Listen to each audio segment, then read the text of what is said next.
women running to the US to have their babies, tightening her waist hard with a girdle, because the only way to get a visa is to say you're traveling, to get a more permanent visa, so that she could have the baby safely in the US. When she was asked, why did she choose a small city like Seattle to visit, instead of going to New York, the woman replied, because she liked a movie called Sleepless in Seattle. In fact, he had booked a month before. He'd actually booked a monthly center in Seattle, and the driver who came to pick him up was more than an hour late. He was scolded by a woman. The woman's name was Jia. She is a food magazine editor, because she fell in love with a rich man named Lao Zhong. She accidentally got pregnant with his child, but Zhong never divorced his wife. He had no choice but to come to America to have the baby. His driver, Hao Ji, took him to the baby center. The police raided his home as soon as he arrived. It turns out that such institutions are not legal in the United States. He had no choice. Haoji had no choice but to send him to an acquaintance, Mrs. Huang. When he first arrived, when Jiejia was not used to the life here, he was hostile to everyone around him. In order to get a bigger room, he paid Mrs. Huang double the cost of his room. He always thought that money would solve everything, but it made everyone resent him. Luckily, Haoji was able to put up with him. For the next few days, Haoji accompanied him to his maternity checkup in the morning. In the afternoons he went seafood shopping with him. As they spent time together, when Jiejia learned that Haoji was a doctor, quit his job to come to Seattle because of the baby. He worked here as a driver for a menstruation center. At night, when Jiejia accidentally said the wrong thing and offended another pregnant woman, Zhou Yi, the two of them got into a big fight. When Huang Taiji intervened to stop the situation from getting out of hand, he was so angry that he asked Haoji to go to a bar for a drink at night. With the help of alcohol, when Jiejia sent a photo of them together to Lao Zhong. The next day,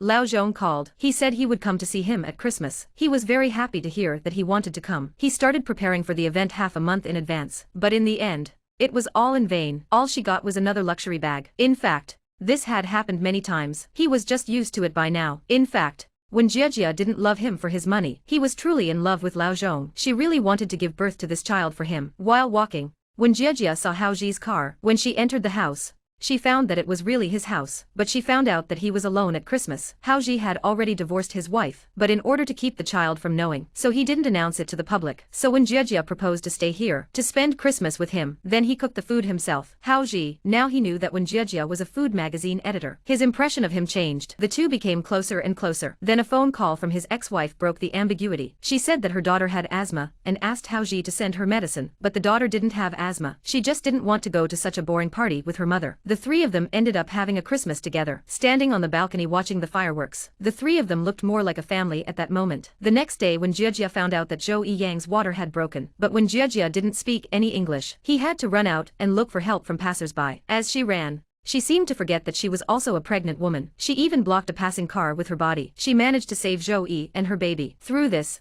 Zhou Yi realized, when Jiejia is not a bad person, he was just too direct in his words. In order to thank him, Zhou Yi specially prepared a gift for him, a book of 300 sentences of practical English. That day Haoji was going to New York to apply for his medical license. He left his daughter Julie with Mrs. Huang. At this time, when Jiejia was in a situation where she had money, she had no place to spend it. When she found out that Julie was also alone, so he took him with him. He flew from Seattle to New York, but on the way, Julie pranked him, wrote a distress signal on her hand, attracting the attention of the police. The police immediately grabbed when Jiejia's took to the police station for questioning. As a result of the language difference, Julie said some bad words again, so when Jiejia was sent to a detention center, preparing to be deported back to China. Luckily, Haoji arrived in time. He said that when Jiejia was his fiancée, the two of them had a good understanding. They were interrogated in different places. They both gave almost the same answers. The misunderstanding was finally cleared up. When she returned, when Jiejia found that she couldn't get through to Lao Zhong, his card had been frozen. When Jiejia became a poor man, the next day,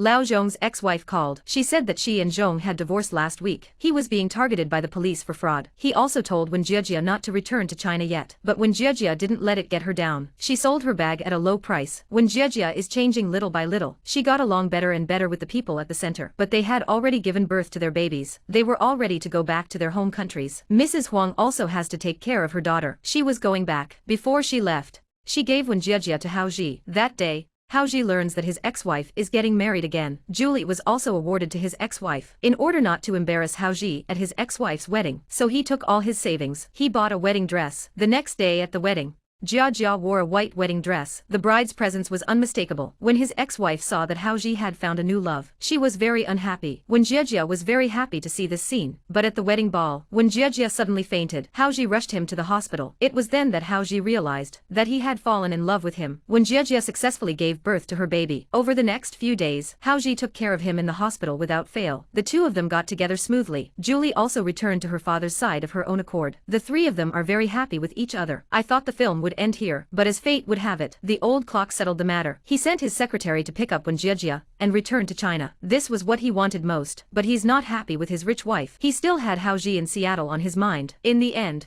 Wen Jiejia asked Zhong for a divorce after being single. When Jiejia started a food network on her own, the children are happy. 2 years later, Hao Ji and Julie came to the Empire State Building. They took a photo and sent it to Wen Jiejia, only to receive a second reply. The same photo was taken at the Empire State Building. Two people in love finally get together, and that's the end of the film. Beijing meets Seattle. Love is not about clothes. It's about being strong and independent, and then trying to come together. It doesn't matter how much money you have. The important thing is to find a good man who knows how to treat you, to love you and be with you. Have a child for someone who loves you. Perhaps the best thing in a woman's life is the happiest thing in a woman's life.